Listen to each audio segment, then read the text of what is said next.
নরেন্দ্রর বিবাহ সম্বন্ধে রাম বলছেন, আর মিত্রের কন্যার সঙ্গে নরেন্দ্রের সম্বন্ধ হচ্ছে, অনেক টাকা দেবে বলেছে। ঠাকুর সহাস্যে বলছেন, ওই রকম একটা দলপতি টলপতি হয়ে যেতে পারে। ও যেদিকে যাবে সেই দিকেই একটা কিছু বড় হয়ে দাঁড়াবে। ঠাকুর নরেন্দ্রের কথা আর বেশি তুলিতে দিলেন না। ঠাকুর এবার রামের প্রতি বলছেন, আচ্ছা, অসুখ হলে আমি এত অধৈর্য হই কেন? একবার একে জিজ্ঞাসা করি কিসে ভালো হবে, একবার ওকে জিজ্ঞাসা করি। কি জানো, হয় সকলকেই বিশ্বাস করতে হয়, না হয় কারুকে নয়। তিনিই ডাক্তার কবিরাজ হয়েছেন, তাই সকল চিকিৎসককেই বিশ্বাস করতে হয়। মানুষ মনে করলে বিশ্বাস হয় না। শম্ভুর ঘোর বিকার সর্বাধিকারী দেখে বলে ঔষধের গরম। হলধারী হাত দেখালে ডাক্তার বললে চোখ দেখি, ও পিলে হয়েছে। হলধারী বললে পিলে টিলে কোথাও কিছু নাই। মধু ডাক্তারের ঔষধটি বেশ। রাম বলছেন, ঔষধে উপকার হয় না, তবে প্রকৃতিকে অনেকটা সাহায্য করে। ঠাকুর বলছেন, ঔষধে উপকার না হলে আফিমে বাহ্যে বন্ধ হয় কেন? রাম কেশবের শরীর ত্যাগের কথা বলিতেছেন। রাম বলছেন, আপনি তো ঠিক বলেছিলেন, ভালো গোলাপের গাছ হলে মালি গোড়া শুদ্ধ খুলে দেয়, শিশির পেলে আরো তেজে গাছ হবে। সিদ্ধ বচন তো ফলেছে। ঠাকুর বলছেন, কে জানে বাপু, অত হিসাব করি নাই, তোমরাই বলছো। রাম বলছেন, ওরা আপনার বিষয়ে সুলভ সমাচারে ছাপিয়ে দিয়েছিল। ঠাকুর বলছেন, ছাপিয়ে দেওয়া? এ কি, এখন ছাপানো কেন? আমি খাই দাই থাকি, আর কিচ্ছু জানি না। কেশব সেনকে আমি বললাম, কেন ছাপালে? তা বললে তোমার কাছে লোক আসবে বলে। মানুষের শক্তি দ্বারা লোক শিক্ষা হয় না, ঈশ্বরের শক্তি না হলে অবিদ্যা জয় করা যায় না। দুইজনে কুস্তি লড়েছিল, হনুমান সিং আর একজন পাঞ্জাবি মুসলমান। মুসলমানটি খুব হৃষ্টপুষ্ট। কুস্তির দিনে আর আগের 15 দিন ধরে মাংস ঘি খুব করে খেলে। সবাই ভাবলে এই জিতবে। হনুমান সিং গায়ে ময়লা কাপড়, কদিন ধরে কম কম খেলে আর মহাবীরের নাম জপতে লাগলো। যেদিন কুস্তি হলো সেদিন একেবারে উপবাস। সকলে ভাবলে এ নিশ্চয়ই হারবে, কিন্তু সেই জিতল। যে 15 দিন ধরে খেলে সেই হারল। ছাপাছাপি করলে কি হবে? যে লোক শিক্ষা দেবে তার শক্তি ঈশ্বরের কাছ থেকে আসবে, আর ত্যাগী না হলে লোক শিক্ষা হয় না।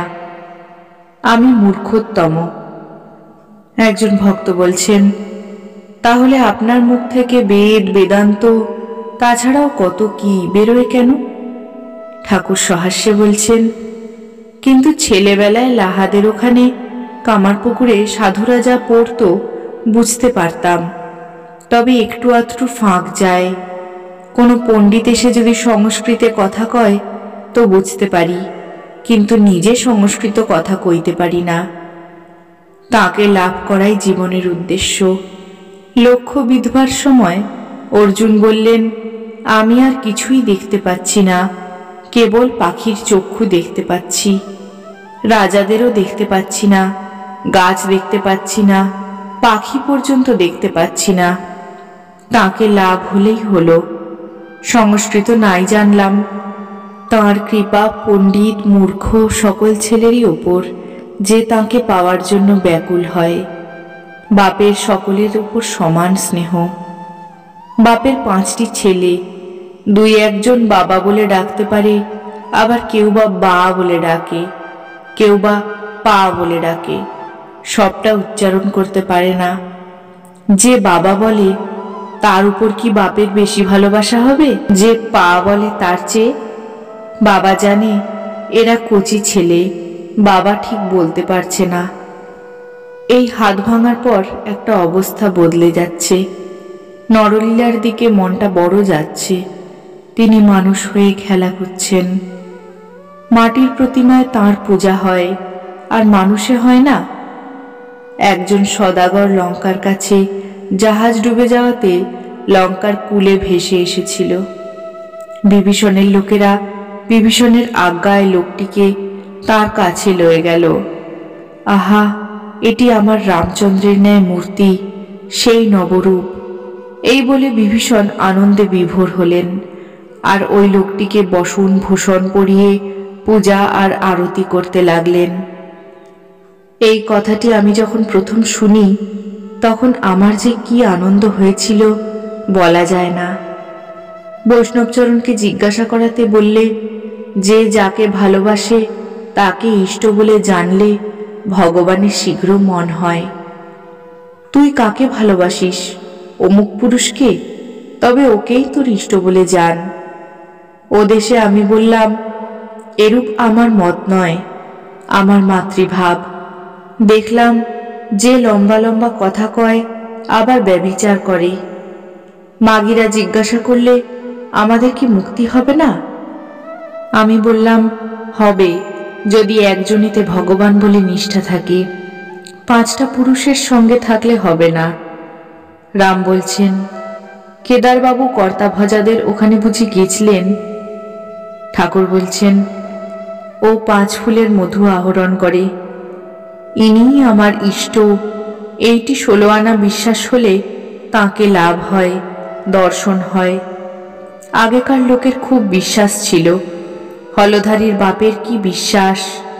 মেয়ের বাড়ি যাচ্ছিল, রাস্তায় বেলফুল আর বেলপাতা চমৎকার হয়ে রয়েছে দেখে ঠাকুরের সেবার জন্য সেই সব নিয়ে 2-3 ক্রোশ পথ ফিরে তার বাড়ি এলো। রামযাত্রা হচ্ছিল, কইকেই রামকে বনবাস যেতে বললেন।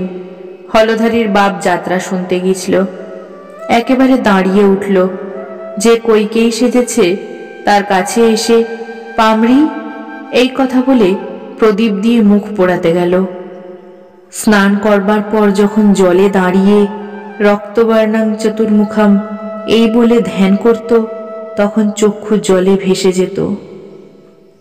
আমার বাবা যখন খড়ম পরে রাস্তায় চলতেন, গাঁয়ের দোকানিরা দাঁড়িয়ে উঠত, বলতো, ওই তিনি আসছেন। যখন হালদার পুকুরে স্নান করতেন, লোকেরা সাহস করে নাইতে যেত না, খবর নিত, উনি কি স্নান করে গেছেন? রঘুবীর রঘুবীর বলতেন, আর তার বুক রক্তবর্ণ হয়ে যেত। আমারও ওই রকম হতো। বৃন্দাবনে ফিরতি কষ্ট দেখে ভাবে শরীর ওইরূপ হয়ে গেছিল।